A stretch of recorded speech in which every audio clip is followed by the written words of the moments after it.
नमस्कार मित्रों, so sweet kitchen में आप सभी का हार्दिक स्वागत है, जहां हम बनाते हैं पारंपरिक व्यंजन बिल्कुल पारंपरिक पद्धति से। वो कहते हैं ना, मौका भी है और दस्तूर भी है। तो ठंड अभी जोरों पे है और उत्तर भारत में बर्फबारी भी हुई है, उसकी वजह से ठंड बहुत बढ़ गई है कई जगहों पे। तो आज आपके लिए स्पेशल लेके आई हूँ काली मिर्च के लड्डू। जी हाँ, बिल्कुल सही सुना है आपने, काली मिर्च। मसालों की मलिका है काली मिर्च के लड्डू आज आपके लिए लाई हूँ। और ये लड्डू जिनको बहुत ज्यादा ठंड लगती है, ठंड सहन नहीं होती है, उनके लिए तो है ही फायदेमंद। उसके अलावा जिनको माइग्रेन की शिकायत है, लगातार जो आधा शीशी का दर्द जिसको बोलते हैं, सर दर्द, तो माइग्रेन वालों के लिए तो ये बहुत ही अच्छा उपाय बोल सकते हैं हम इसको। बहुत ही बढ़िया पौष्टिक भी होते हैं। और इसमें जो हमने इंग्रेडिएंट्स जो काम में लिए हैं वो आप आगे वीडियो में देखिएगा, तभी आप समझ जाएंगे कि ये लड्डू कितने पौष्टिक होने वाले हैं और माइग्रेन में इसमें फर्क पड़ता ही है। तो चलिए जल्दी से शुरू करते हैं काली मिर्च के लड्डू। काली मिर्च के लड्डू बनाने के लिए मैंने यहाँ पे ली है छिलके वाली हरे मूंग की दाल। इसको मैंने धो के 4-5 घंटे के लिए सुखा दिया था और फिर 1 घंटा धूप दे दी थी। हरे मूंग की छिलके वाली दाल है, आटा है और ये है धाना मिंजी। ये इस तरह की आती है धाना मिंजी, आपको किराना दुकान पे आसानी से मिल जाएगी धाना मिंजी।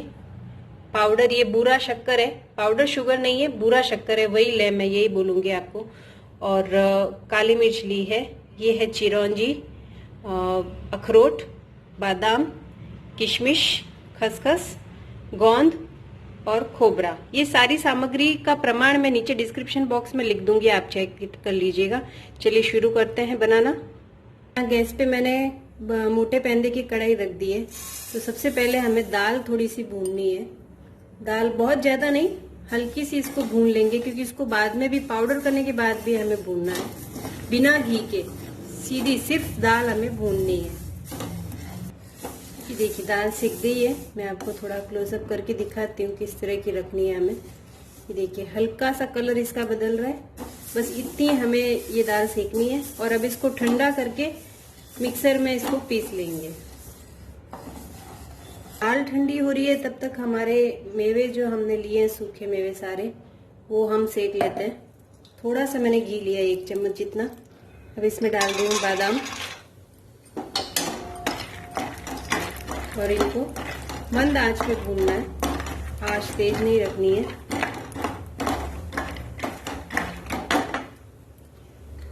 अखरोट, चिरौंजी, मंद आंच पे ही भूनना है हमारे ये जो मेवे लिए हैं हमने वो। अब डाल रही हूँ सूखा नारियल। ये मैंने चाकू से पतला काट लिया है ताकि पीसने में आसानी होगी। आप चाहे तो कद्दूकस करके भी ले सकते हैं, तो फिर उसको आप इस वक्त नहीं मिलाएं, आटा जब सेकेंगे तब उसमें डालें तो वो सिक जाएगा थोड़ा। ये ड्राई फ्रूट अच्छे सिक रहे हैं। अब इसमें डाल रही हूँ मैं काली मिर्च, जो हमारे इस लड्डू का खास घटक तत्व है, मेन इंग्रेडिएंट है काली मिर्च। बहुत ही फायदेमंद होता है काली मिर्च। काली मिर्च के फायदे तो सब जानते ही होंगे अच्छी तरह से। ये जो लड्डू हैं ये वैसे तो सभी के लिए बहुत अच्छे हैं, पौष्टिक है, और अभी सर्दियों में तो बहुत ही बढ़िया है खाने के लिए। खास करके जिनको माइग्रेन की शिकायत है और नींद ना आने की शिकायत होती है, तो उसमें काली मिर्च बहुत फायदेमंद होती है। माइग्रेन वालों के लिए तो वरदान है। काली मिर्च, नारियल और बूरा शक्कर का जो मिश्रण होता है वो माइग्रेन में बहुत फायदेमंद होता है। सूखा गोटा, काली मिर्च और बूरा शक्कर का, तो खास उसके लिए आज मैं बना रही हूँ। ये बहुत ही बढ़िया बनेंगी ये, आप लोग एक बार जरूर ट्राई कीजिएगा। ये लड्डू बहुत ही स्वादिष्ट लगते हैं और फायदेमंद तो बहुत है। अब मैं इसी कढ़ाई में फिर से थोड़ा सा घी ले रही हूँ और जो हमने गोंद लिया है वो, तो इसको थोड़ी सी घी में ही बस इसको हमें तैयार करना है। आप चाहें तो पूरा घी करके भी कर सकते हैं, ऐसा कुछ नहीं है, पर मैं इसको थोड़े से घी में कर रही हूँ। और आप चाहें तो गोंद को मिक्सर में पीस के पाउडर बना लें और फिर गरम आटे में इसको मिलाएं। जब हम आटा सेकेंगे, आगे वो प्रोसेस बताऊंगी मैं। ये अच्छी तरह से इसके पूरे फूले हो जाने चाहिए, फूल जाना चाहिए गोंद देके, नहीं तो क्या होगा, मुंह में वो दांत में लगेगा कच्चा रहा तो। तो मंद आंच पे करना है, आंच तेज रखी तो जल जाएगा गोंद। ये देखिए गोंद अच्छी तरह से तैयार हो गया। अब इसमें डाल रही हूँ मैं किशमिश। किशमिश को भी थोड़ा सा भून लेंगे, इसलिए भून रहे हैं कि हमें लड्डू कम से कम 1 महीने तक टिकाने हैं, तो इसकी सेल्फ लाइफ बढ़ाने के लिए किशमिश को भी भून लें ताकि उसका जो एक्स्ट्रा मॉइस्चर है वो निकल जाए। और किशमिश के भी फायदे बहुत है। आपने सुना होगा कि किसी को अगर नींद ना आने की प्रॉब्लम होती है तो उनको किशमिश खाने की सलाह दी जाती है। अभी कढ़ाई अभी भी गर्म है तो इसी में मैं ये डाल रही हूँ धाना मिंजी। धाना मिंजी वैसे तो बहुत ही ये फायदेमंद तो होता ही है, और इस लड्डू में विशेषकर ये इसलिए डाला जा रहा है कि काली मिर्च जो होती है उसकी तासीर गर्म होती है, तो उसको बैलेंस करने के लिए धाना मिंजी। धनिया आपको पता होगा, धनिया जो होता है उसकी तासीर ठंडी होती है, तो ये जो साबुदाना होता है उसका ही उसी को क्रश करके बनाई जाती धाना मिंजी बोलते हैं इसको, उसके लिए डाल रही हूँ मैं। तो बहुत ही बढ़िया लगती है ये भी, और इसका स्वाद भी बहुत अच्छा आता है। अगर आप बनाते तो इसको स्किप ना करें ताकि बैलेंस हो जाएगा।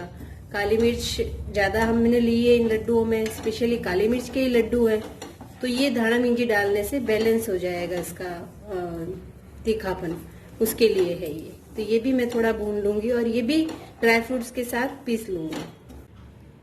चलिए आज आपको लड्डू के लिए एक टिप देती हूँ मैं कि लड्डू के लिए जनरली क्या होता है कि कढ़ाई में सीधा घी लेके और फिर आटा सेकने के लिए लेते हैं, और उसमें फिर घी थोड़ा सा हमें हिलाने में थोड़ी सी कभी कभी तकलीफ होती है।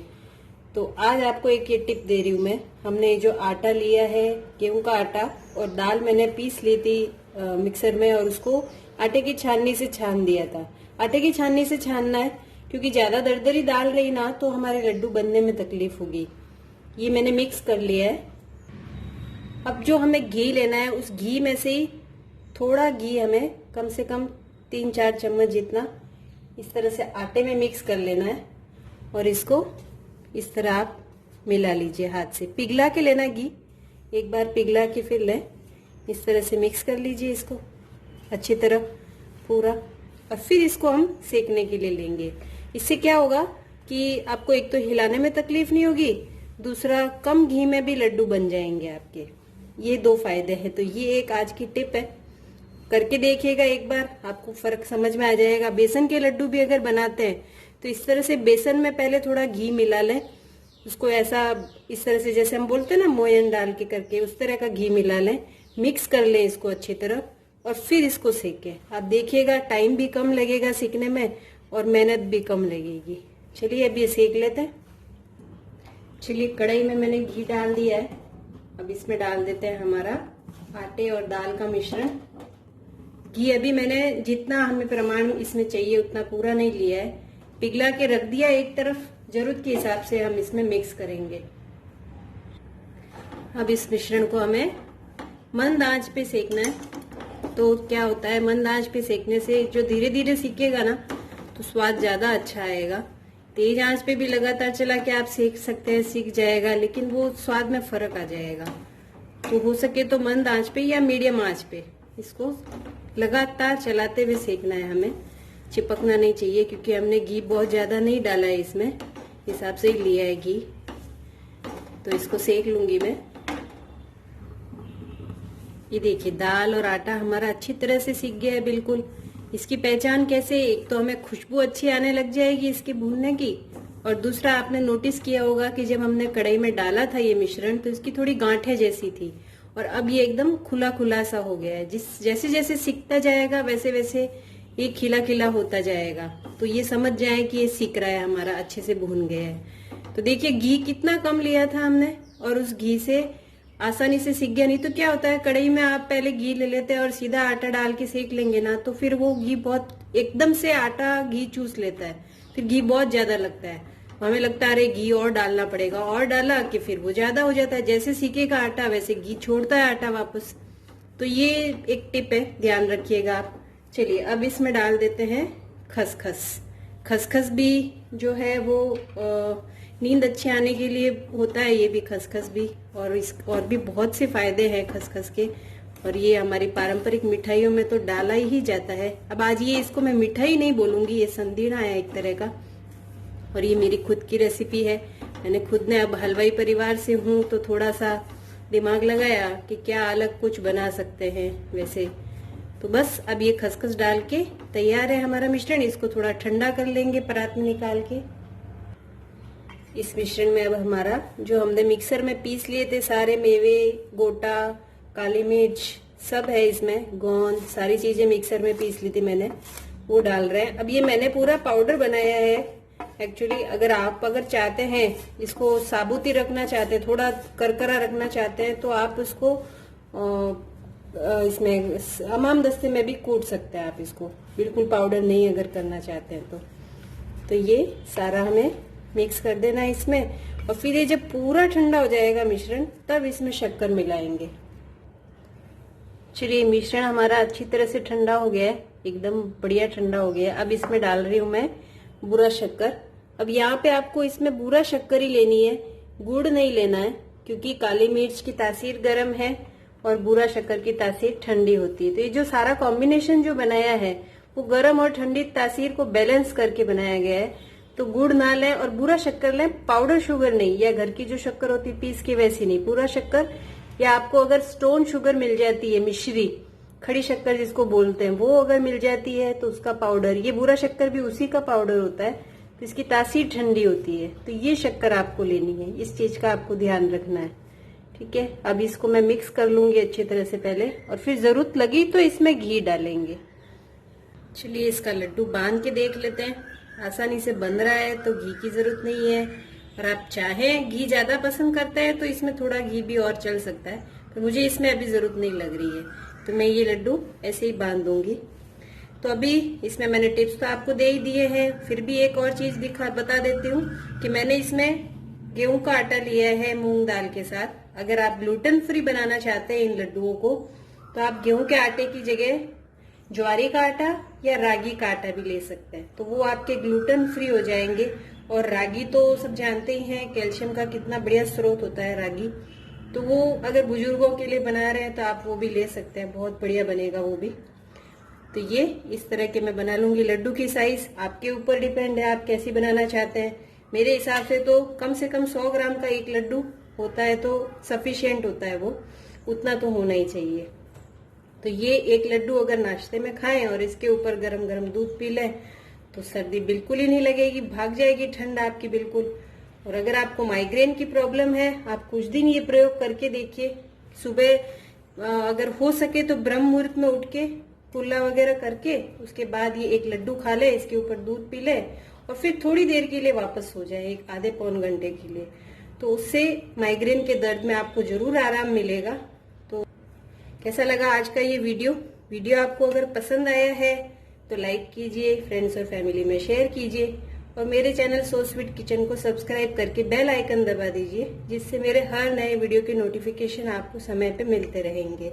फिर मिलेंगे एक अच्छी सी रेसिपी के साथ, तब तक के लिए स्वस्थ रहिए, मस्त रहिए। धन्यवाद।